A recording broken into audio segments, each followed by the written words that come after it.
I was a little confused. The sheet on the podium says this is a session about language acquisition. Would be fun to talk about, but my slides aren't very relevant.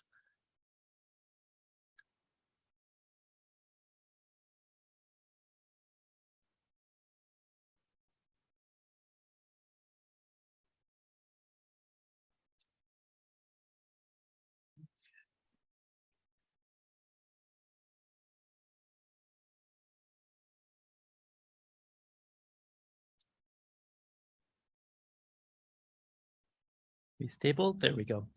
Good. Hi, everyone. I'd like to talk about a couple of studies my lab has done asking why people think about time the way they do and how time in our minds depends on a particular combination of our physical and social experiences. So how do we think about time? Well, for decades, we thought we had this pretty well figured out. In English and many other languages, metaphorical expressions suggest that we think about time as a line that passes through our bodies along the sagittal front-back axis with the future ahead and the past behind. Why do we talk about time that way?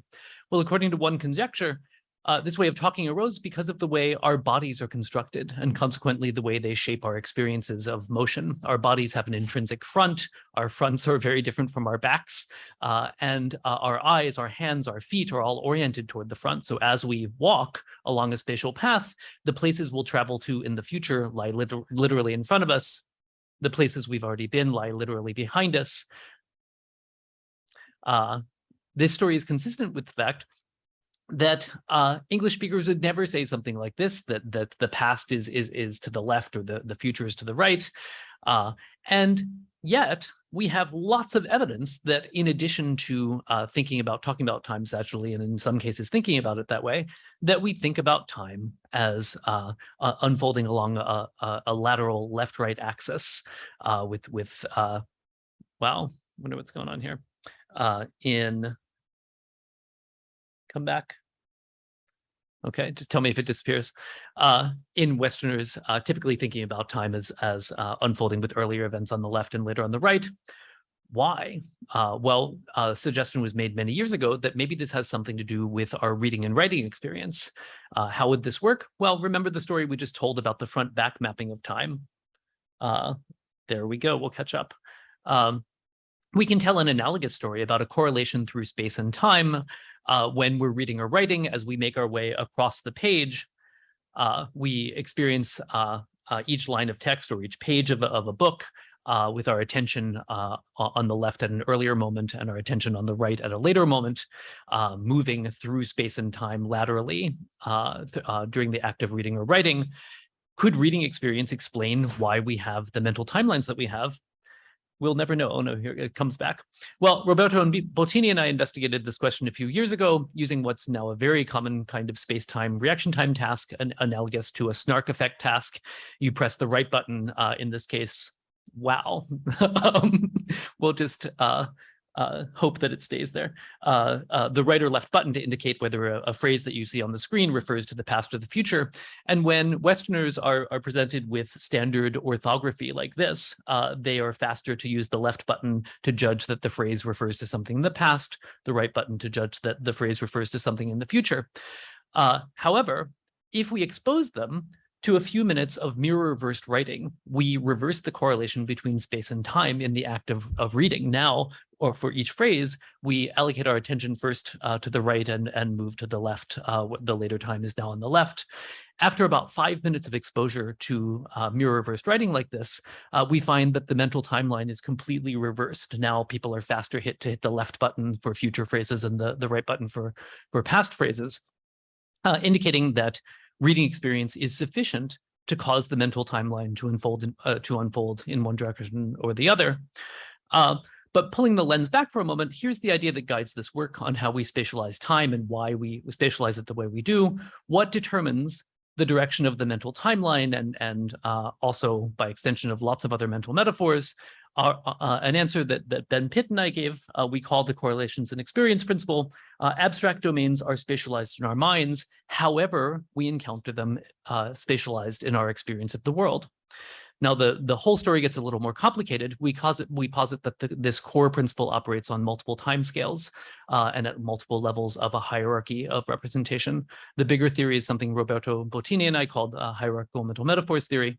And this theory was born as we were trying to explain how spatial metaphors for things like time can be both fundamental to the way we think about these other domains, these non-spatial domains, but also incredibly flexible. Why can a few minutes of exposure to a different orthography overwhelm a lifetime of contrasting experience reading and writing, causing us to use these new spatial mappings, at least temporarily? Well, our answer is that these rapidly trained mappings aren't really new at all. These labels, over hypothesis and specific hypothesis, are borrowed from the philosopher Nelson Goodman, who introduced them as a way to think about the hierarchical structure of our knowledge in terms of specific hypotheses, beliefs nested within superordinate beliefs called over hypotheses. In this case, the spatial mapping of time has an over hypothesis that is something like progress through a succession of points in space corresponds to progress through a succession of instants in time. This belief is conditioned, presumably, by the relationship between space and time in the physical world. As objects travel through space, they provide evidence for this correlation, this space-time correlation, and that's true no matter what direction the objects are traveling, right? So presumably, we have in our long-term memory a family of such space-time mappings that may be conditioned by the frequency with which we see motion in one direction or another, but in principle could encompass motion or extension in all directions. Why don't we have a mental timeline that goes any way willy-nilly? As we experience specific aspects of the world we live in, such as cultural conventions like reading and writing, we have a preponderance of evidence given to one or a few of these specific hypotheses. So reading and writing experience in English strengthens the specific hypothesis that farther to the right in space is farther to the future in time. Now, this mapping, we demonstrated that reading experience is sufficient to condition this mapping, but reading is certainly not the only experience that gives us this, right? We could find the same mapping in Westerners' explicit representations of time and calendars or graphs. Ben Pitt showed that we can see the mental timeline unfolding even when we are explicitly spatializing the mental number line, right? As you count on your fingers, 1, 2, 3, 4, 5, 6, 7, 8, 9, 10, you are spatializing numbers, but you're also spatializing time. You're starting at an earlier moment with one thumb and ending up at a later moment with the other thumb. Ben showed that you can independently manipulate the mental timeline and the mental number line through manipulating people's finger counting. So to date, all of these experiences that have been shown to shape this lateral mental timeline are cultural experiences. They're not linguistic, right? This timeline is absent from language, but they're also not following this template laid down of responding to correlations in our direct experience of the natural world. Is there something special about culture, as opposed to language or as opposed to direct bodily experience, that can serve as the source of correlations, strengthening specific hypotheses and influencing this mental timeline? Well, in the study that I'll talk about for the next few minutes, we reasoned that there shouldn't be anything special about culture. Rather, any correlations in experience that people can track and use inferentially should be sufficient. So my former student, Tom Gijsels, noted such a source, come back, of space-time correlations, one that is found in the way we use our hands to interact with objects in the environment. Importantly, these patterns of motor action are not determined by cultural conventions, but rather by the specifics of our own bodies. And Tom had this idea when he was working on an idea that we called the body specificity hypothesis. If to the extent that our thinking depends on our interactions with the physical environment, people with different kinds of bodies who, as a consequence of those bodies, interact with the environment in systematically different ways should think differently in corresponding ways. Over the past decade, we found that people with different kinds of bodies think differently in lots of ways, but this line of research on body specificity has never before intersected with our work on time. Why should the way that people conceptualize time be body specific? Well, here's the idea. What aspects of our body are relevant for the way that we construct the mental timeline? It turns out that the way we perform countless bimanual actions, or even what we think of as unimanual actions, depends on a chain of movements that begins with either the left hand or the right hand systematically. So in this picture, this person is hammering a nail, right? But they're doing it in a particular way, and you have to do it this way, right? You have to place the nail before you can start hammering it, right? Swinging the hammer before you place the nail doesn't do you any good. So which hands do you use? Well, you use your non-dominant hand for the imprecise or steady stabilizing stuff, right? And you use your dominant hand for the high frequency movements and the high precision movements. So you're going to hold the nail with your left hand as a right-hander prior to swinging the hammer with your right. This is not just true when you're hammering a nail. This is true for lots of actions, even those that you might think of as unimanual actions. Think of signing a check. You don't just scribble, right? First, you stabilize the check with your non-dominant hand, then you sign with your dominant hand. Pouring a cup of coffee. First, you place the mug with your non-dominant hand, then you pour with your dominant hand. So you create a correlation between space and time in the through this chain of motor actions that unfold across the body, across the right and left hands. Now, for right-handers, this chain of actions, because of the different roles of the dominant and non-dominant hands, for right-handers, this chain of actions unfolds consistent with the left to right mental timeline. Earlier hand is the left and the later hand is the right, consistent with the Western mental timeline. For lefties, this natural chain of actions that we probably never noticed, but that we all have to enact, goes opposite the Western mental timeline. So the question is, does having one kind of body or the other affect how we tend to spatialize time on this lateral axis, which in work that I don't have time to talk about, appears to be perhaps the most frequent timeline that at least English speakers use. So is it possible that both, we have evidence that cultural experience is shaping this lateral MTL. Is it possible that both cultural and bodily experience are shaping this mapping of time? To find out, we use this very silly task that our lab has used in many ways, and that we've fruitfully used in collaboration with Julio Santiago. Subjects are told that Bob here is planning some adventures, that tomorrow Bob will go to the zoo, and that yesterday Bob went to the botanical gardens, and your job is to come back.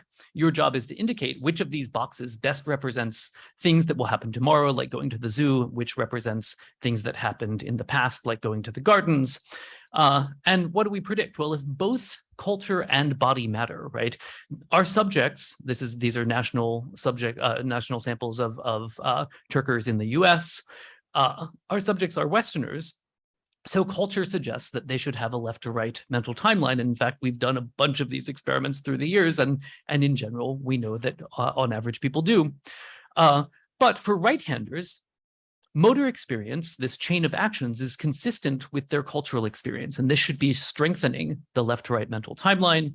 For lefties, motor experience is inconsistent with this cultural experience and should be weakening the left to right mental timeline. So what that look like if there are effects of both cultural and bodily experience? Well, overall, the righties are on top and the lefties are on bottom. Gray shows an early equals left, later equals right mapping. That's the mapping that is the left to right mental timeline that Westerners typically use. As you can see, both the righties on top and the lefties on bottom are primarily gray, right? Chance would be 50%, and people are way above chance at spatializing time from left to right, with the earlier times on the left. But in addition to that expected effect of culture, we find that righties show a stronger left to right MTL than lefties.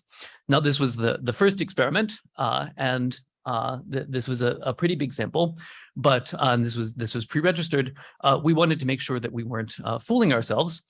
So we did this in 3 independent national online pre-registered samples with almost 3,000 subjects after you sort out the Turkers who blow off the task.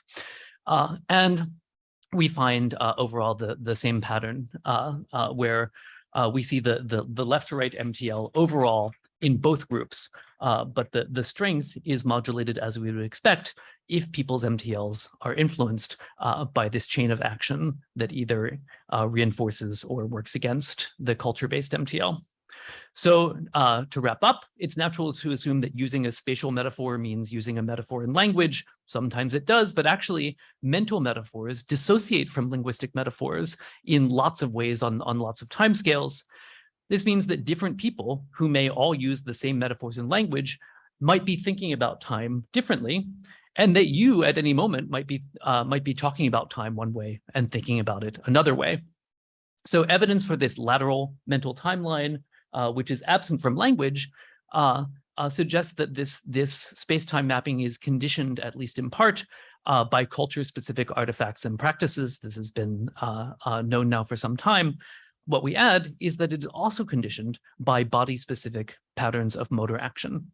I'll stop there. Thank you.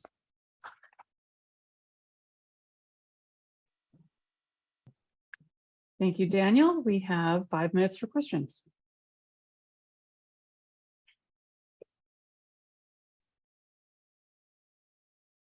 Thank you for a very interesting talk. I had 2 questions. One is looking at different cultures where the writing is right to left or up and down, whether that affects the mental timeline. And the other one has to do with posture. So in all these studies, people are sitting, but if they're lying down, I'm just wondering about sort of how does that frame of reference change? What sort of transformation do people do? Or so. Yeah. Two good questions. So we have lots of information about the first. Excuse me. Indeed, the writing system that you're exposed to habitually is a strong predictor of the direction of the mental timeline on the lateral axis. Or on the vertical axis. We've also shown in the study I mentioned a few minutes ago that we can expose people to not just reversed but rotated orthography in the laboratory and cause people who come into the lab not having any systematic mapping of time on the vertical axis that you can detect, but it's probably in there in the over hypothesis, right, in their experience of the natural world, and so we can strengthen the evidence for either the bottom to top or top to bottom mental timeline and cause them to show the same kind of reaction time congruity effects in a few minutes of exposure to this orthography or this orthography. So yes, across cultures or across induced experiences, you can change the mental timeline to follow orthography. What happens if your posture differs? I don't know of anybody who's asked that question, although it's certainly been asked in other ways about imagery and about other aspects of perception. I would guess that it wouldn't matter for the lateral mental timeline because left-right doesn't change when you're standing up versus lying down. But it's a great question whether it would change for the sagittal mental timeline. Now sagittal is up. Cool idea. Hey, thanks for the talk. Of course. So one. Oh, sorry, we got a couple questions in the chat.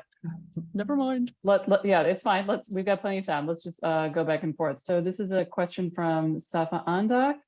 Since the sample is so big, I'm wondering about the effect size of the hand use. Of the, pardon? Of the hand use. Yeah, I'm sorry, I didn't put effect sizes on this. And I think we chose not to publish the manuscript. But if you email me, I will send you the, not to publish the manuscript in the proceedings. I don't know if any other CogSciers have had this experience, but sometimes publishing your full 6-page paper in the proceedings interferes with getting it published in a journal. But I would be happy to send you the manuscript, which has all the effect sizes in it. All right, let's take our in-person question. So quickly, you said that in English, we don't talk about the past as being to the left and the future is to the right. So that's true in most varieties of English, but not all. So Rose Hendricks has done great field work on a US military base, where the variety of English spoken there does have conventionalized metaphors along the lateral axis. So Hendricks, Cognitive Science 2018. So Yeah, actually, Casasanto and Jasmine 2012 was the first to document this. yeah. So not always true in English. Yeah. So it does show up. Yeah. So the question is, have you thought of doing the actual causal manipulation where you in the same way that you have in the past for Yeah. body specificity stuff, you change the order in which people do these things? Yeah, absolutely. I'd love to. So yes, we stumbled upon the fact that once you have a shared graphic convention where time is spatialized from left to right, that people begin talking about it that way. And then Rose, and I think you were involved in that, weren't you, Tyler? Oh, sorry. I was asking about the study you're Yeah. doing here. Yeah. Have you thought about changing, like putting a thing and switching, so Yeah. you're changing the order in which people are doing the actions? Yeah, no, I was responding to your first comment.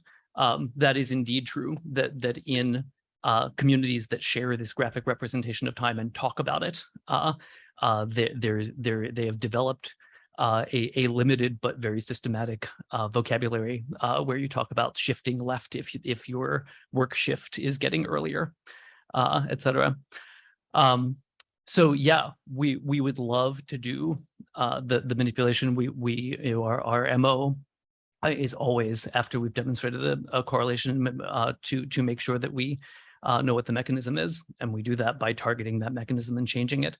Unfortunately, this was done during the pandemic online, and so we haven't done anything with this in the lab. But the manipulation is clear, right? You have to make people do stuff spatiotemporally backwards with their hands. So hopefully you would get this kind of manipulation with sufficient exposure to a change in your action tendencies, in your chain of actions. Awesome, thanks. We've got one more question in the chat. So this is from Matan Mazur. Really cool. Have you tried rotating the figure such that it looks down, such that their right is your left, to compare allocentric / egocentric timelines? Great question. We have done that in general, and people's well, it's a little bit confusing. I would love to know. That would be a really strong way to look at whether people are putting themselves into Bob's body. We have not done that with the lefties and righties, but I think it's a great suggestion. Thank you. And we could do it online.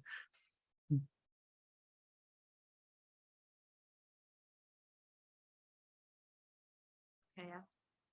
So maybe one last question. Thanks, first of all, very interesting. I was wondering whether you know anything about like the amount of reinforcement that's needed to keep up this, I don't know, embodied timeline. So I was wondering whether there's any research on paralyzed patients or maybe blind patients. And then again, you could, of course, compare people who become paralyzed through an accident or have always been paralyzed and never maybe were lefties or righties at all. So do you know about any research on that? Yeah, we know that in the blind subjects that we've tested who are in Italy, they are Braille readers, and so they have the same correlation experience through reading and through reading. I was going to say reading and writing, but that's not true. Through reading that sighted people in the West have, and they show a similar left to right MTL. We found no statistical differences between sighted and blind Italians with the SNARC-like task. It's a great question whether lefties and righties would maintain this difference after losing exposure to this this sequence of actions. I think it's a natural prediction that if you don't perform actions that way over time, that this body specific mapping would degrade. Yeah, or it stays, you know. I mean, it could be a general concept you embodied so much that it just stays, but yeah. We know, for example, that stroke patients, so lefties and righties show body-specific patterns of action affordances. So if you make people do a standard sort of power grip versus precision grip task where you're looking at objects oriented one way or the other, that righties are faster to do this grip judgment when the object is oriented, toward their right, and lefties toward their left. In stroke patients who have lost the use of one hand or the other, their affordance judgments follow their post-stroke hand use, not their pre-stroke hand use. Okay, that's interesting. Okay, cool, thanks. Thank you. All right, we're at the end of our official time here. So let's thank all of our presenters you. again and have a good rest of your afternoon.